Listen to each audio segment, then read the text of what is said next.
Selamat sore teman-teman koi lover.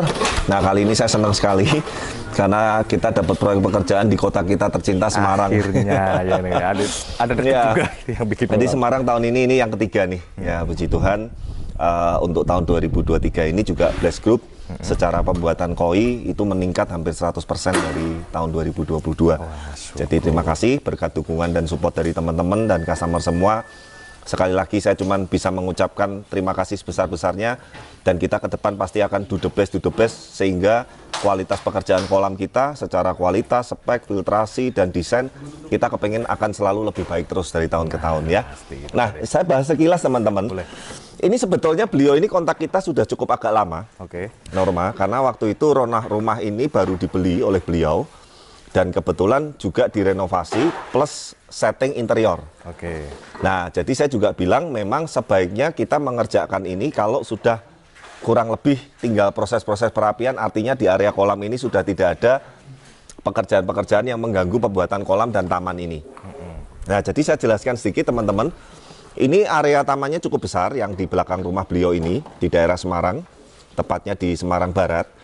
Nah, sekali lagi mohon maaf ya teman-teman, kadang setiap saya di sebuah proyek itu ada beberapa yang WA ke saya, nanya alamat tepat, kadang mau datang juga, mau lihat. Saya bukannya nggak mau kasih, tapi ini adalah privasi dari customer yang saya nggak mungkin share ke publik atau ke umum, apalagi ini adalah rumah pribadi.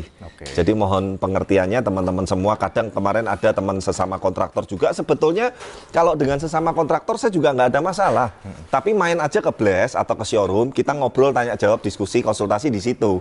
Cuman kalau ke projectnya customer, saya terus terang sampai sekarang tidak pernah bisa men-share. Apalagi kalau ada yang di luar tim Bless mau datang, saya memang tidak bisa mengizinkan seperti itu. Dengan sudah pengetahuan dari customer juga bahwa ini adalah ruang lingkup private ya. Jadi teman-teman juga harus mengerti itu. Nah, ini taman belakang ini rencananya ini ada kolam koi, kemudian ada taman landscape-nya ini saya buat mayoritas nanti hardscape. Artinya tidak banyak rumput-rumput atau tanaman yang rawatnya agak sulit. Karena ini full outdoor semua, teman-teman. Nanti kanopinya juga hanya di bagian yang ini tuh nanti untuk jemuran, untuk ART-nya, untuk tempat-tempat naruh barang. Tapi yang area kolam ada kandang kura-kura juga, nanti kita akan setting yang keren juga. Kemudian nanti ada landscape di samping filter kayu ini, nuansanya Jepang. Dan itu nanti kita banyak permainan hardscape, batuscape, dan koral-koral. Sehingga intinya terutama saat ini, makanya ini saya ngevlognya juga agak sore ya, tadi siang udah nggak tahan banget saya. Saat panas ekstrim pun ini semoga tamannya ini tetap terjaga keindahannya. Teman-teman kalau lihat yang di Bless, yang di sepanjang sungai, mati semua rumputnya, kering semua. Dan bahkan kita ke beberapa customer pun yang luar kota ya, kemarin Tangerang, Jakarta, Bogor, sama, pada mati semua juga tanaman-tanamannya. Nah, itu nanti kita akan intinya update. Nah, seperti biasa ini adalah progres pekerjaan awal teman-teman. Sebetulnya kalau untuk area kerja ini tidak ada kendala. Artinya tempatnya juga leluasa, tim kita untuk naruh pemipaan. Ini udah masuk pemipaan ya teman-teman ya.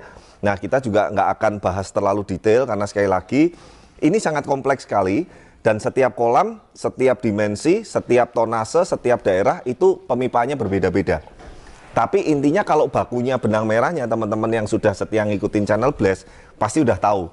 Bottom drain, skimmer, overflow, dripping, BD stopper, filtrasi, saluran backwash itu kita intinya standarnya seperti itu. Nah, tentu saja nanti ini dengan sistem yang isi maintain juga. Nah, teman-teman, yang kendala paling utamanya sebetulnya adalah akses masuk ke sini.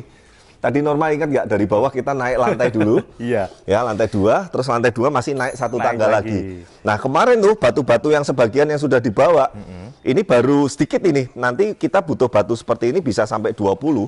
Ini yang ada di sini belum nyampe 10. Jadi ini baru 50%-an.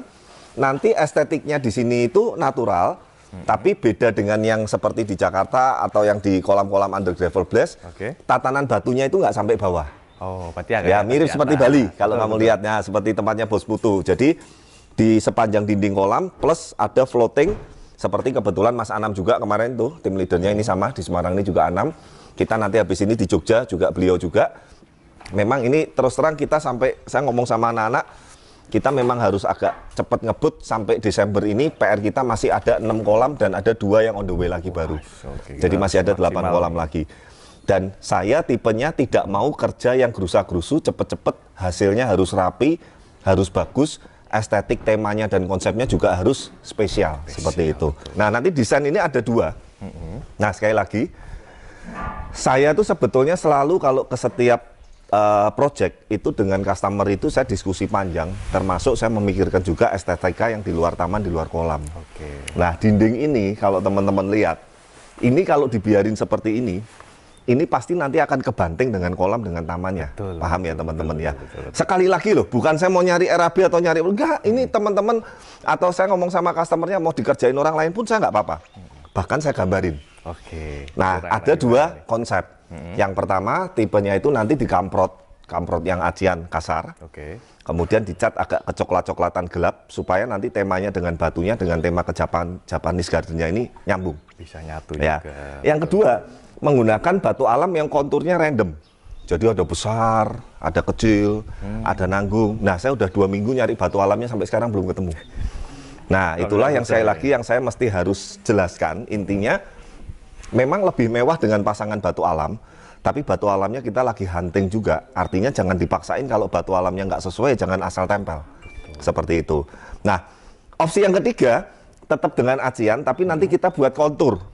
Jadi konturnya nanti ada yang kotaknya melebar, kotaknya memanjang, kotaknya kecil, kotaknya medium, kotaknya nanggung, supaya intinya kesannya temboknya ini nggak kaku. Seperti itu. Nah, terus nih tanggul nih, yang nanti untuk ART, mungkin untuk ke sehari-hari. Itu kan ada dinding segini nih. Nih, biar teman-teman ada gambaran nih. Nah, dinding ini kan juga kaku banget kalau nggak ibaratnya disesuaikan estetikanya. Saya rencana nanti di sini bisa main kayu PVC atau main wood kayu atau mungkin kayu ulin, tapi yang konturnya itu kontur kayak nggak rata. Nah, itu juga udah saya sampaikan ke customer. Nah, intinya teman-teman, memang Blaze Group sendiri sampai saat ini punya punya moto bahwa kita bikin kolam nggak mau yang biasa-biasa aja, intinya seperti itu. Nah, terus kedua, yuk kita bicara mengenai konstruksi. Mumpung ini ada contoh. Teman-teman lihat nggak nih tanahnya ini, kamu lihat nggak Norma sambil kamu belajar? Apa yang kamu lihat dari kontur tanah ini? Mudah runtuh ini kayaknya. Satu itu. Kedua, kamu lihat nggak tanahnya ini nggak sama. Warnanya ini ada yang hurugan, ini yang cadas, yang ini beda lagi kayak nih, batu-batu koral nih. Artinya ini tanah hurugan. Tanah hurugan yang rawan sekali longsor, rawan sekali gerak. Artinya kalau konstruksinya nggak cor, jangka panjangnya buat customernya malah kasihan. Nah, betul, Bro. Dan saya sampaikan semua, Pak, ini kalau mau nggak cor, pakai batu bata sama besi sekian. Kalau cor sekian, ya dia pilih cor. Artinya kita sekali lagi semua itu kita sampaikan dengan kondisi dan lapangan yang berbeda-beda, tapi intinya kita kepengen kasih yang terbaik. Otomatis bajanya juga mengikuti, intinya seperti itu. Nah, ini saya jelasin sedikit pemipaannya, mumpung ini sambil jalan, Anam dan tim. Bottom drain kita pakai 3, karena kolam ini cukup panjang, panjangnya ini 4,5 meteran, hampir 5 kayaknya. Kemudian skimmer ini kita pakai 2, chamber collecting nanti ada 6 totalnya. 1 mekanik, 2 mekanik jet net, 2 biologis, 1 air bersih, 6 chamber collecting untuk backwash. Yang pasti sistemnya isi maintain. Kemudian overflow ada 1 titik, dripping air ada 1 titik. Nah, ini contoh nih. Ini kan sumber airnya kerannya seperti itu tuh, jelek tuh, ya kan? Nah, nanti kita juga akan sulap. Kita bisa tutupin batu fosil atau tutupin bambu Jepang atau sebelahnya ada tanaman bonsai, sehingga keran air itu akan keselimur. Teman-teman bisa kebayang kolamnya bagus, kandang kuranya bagus, terus ada pipa keran seperti itu. Itu kalau kita, wah Pak Adi kok rewel banget. Loh, kalau saya orangnya memang memperhatikan sampai segitunya. Termasuk nanti yang area sini, tatanan decking kayu filternya, mungkin kalau teman-teman lihat kolam pada umumnya, ya paling pokoknya filter di samping kayu, kotak-kotak, ulin, selesai gitu. Enggak, kita nanti akan tata, ada konturnya, ada batunya di kiri kanan, ada landscape-nya. Desainnya kebetulan sudah jadi, yang saya cerita 2 konsep tadi, nanti Norma juga tampilin, tapi tolong dikasih watermark ya. Takutnya nanti kalau diambil, sebetulnya gini teman-teman, kalau teman-teman mau contoh, mau tiru konsep kita itu nggak apa-apa, welcome sekali. Karena saya sampai sekarang, saya pun kalau dapat konsep, dapat desain, itu saya pun juga lihat referensi-referensi baik di dalam negeri maupun luar negeri. Tapi jangan gambar kita di screen terus dikasihkan orang lain ngakunya itu desainnya dia. Nah itu kan, makanya itu yang menurut saya nggak fair gitu loh. Kalau teman-teman mau contoh konsepnya, mau contoh nggak apa-apa, tapi jangan desain kita, gambar kita diaku-aku terus dijual ke orang lain, itu kan nggak etis. Jadi nanti kasih watermark aja yang besar. Intinya semoga desainnya, temanya ini bisa menginspirasi buat teman-teman sesama kontraktor pun ini. Kalau teman-teman bisa ambil temanya, ambil konsepnya, saya juga ikut seneng seperti itu. Wah, mantap. Nah ini kurang lebih mungkin pemipaan sampai backcasting nih. Untuk cornya juga udah disiapin semua sama tim. Mungkin perkiraan pemipaan backcasting ya mungkin 2 mingguan lah ya Mas Anam ya. Nggak sampai malahan ya. Nah semoga nanti seperti yang di video-video sebelumnya, next video itu sudah konstruksi jadi, sudah tahapan perapian, kandang kuranya apa segala macam. Kita nanti akan buat satu video dari mulai rangka, belum apa-apa sampai finish running. Seperti itu ya. Jadi biar teman-teman juga nggak kebanyakan apa ya, nggak kebanyakan patahan-patahan, tapi sabar sedikit, mungkin agak lebih lama. Next video bisa mungkin 2 minggu lagi atau 2 minggu lebih. Tadi Mas Anam ngomong sih kayaknya nggak ada 2 minggu, tapi intinya kita akan selesaikan satu video berikutnya sampai sudah selesai. Jadi yang pasti nanti ini akan jadi sebuah kolam turtle cage dan kandang kura-kura yang keren sekali, ditambah nanti dengan ornamen dinding dan dinding sekitarnya ini juga kita akan rubah. Dan nggak lupa juga taman landscape sekitarnya ini sekalian juga customer udah minta untuk kita yang garap sekalian juga. Seperti ini. Ya demikian teman-teman, mungkin kalau ada yang mau nanya-nanya mengenai pembuatan kolam koi, mengenai landscape, mengenai taman baik yang natural maupun minimalis, mega tank, mungkin kolam yang dengan kaca, kita nanti kemungkinan bulan depan ada di Jakarta juga ada kacanya. Nanti kita juga sedang matengkan desainnya. Bahkan itu nanti saya lagi kasih konsep yang beda lagi. Jadi kaca, ini sedikit aja bocoran ya teman-teman ya, di otak saya udah kebayang kaca akuarium besar mega tank, depannya akuarium ini sungai under gravel, tapi terpisah. Nah sungai under gravelnya ini nanti ikan-ikan kecil tamasaba, seolah-olah ini kayak kita lihat sungai, atasnya lihat kaca, bioskop gede nonton koi. Nah itu kan artinya gini loh teman-teman, itu tuh kan ide-ide tema-tema itu kan butuh dimatengkan. Nah, tapi saya juga udah ngobrol dengan customer Jakarta yang baru itu, kebetulan rumahnya juga lagi renovasi. Jadi nanti pun kalau sudah oke semua, kita pengerjaan baru bulan November, seperti itu. Ya, yang pasti terima kasih sekali yang sudah banyak mensupport dan mendukung channel kami. Semoga dengan hadirnya Blaze Channel dan Blaze Group ini bisa memberikan edukasi, tontonan, hiburan yang positif mengenai pembuatan kolam koi, landscape, taman, ikan koi, tamasaba, dan yang lain sebagainya macamnya. Dan pastikan jangan lupa dukung terus channel kami, like, comment, subscribe, dan sampai ketemu di video berikutnya. Bye-bye.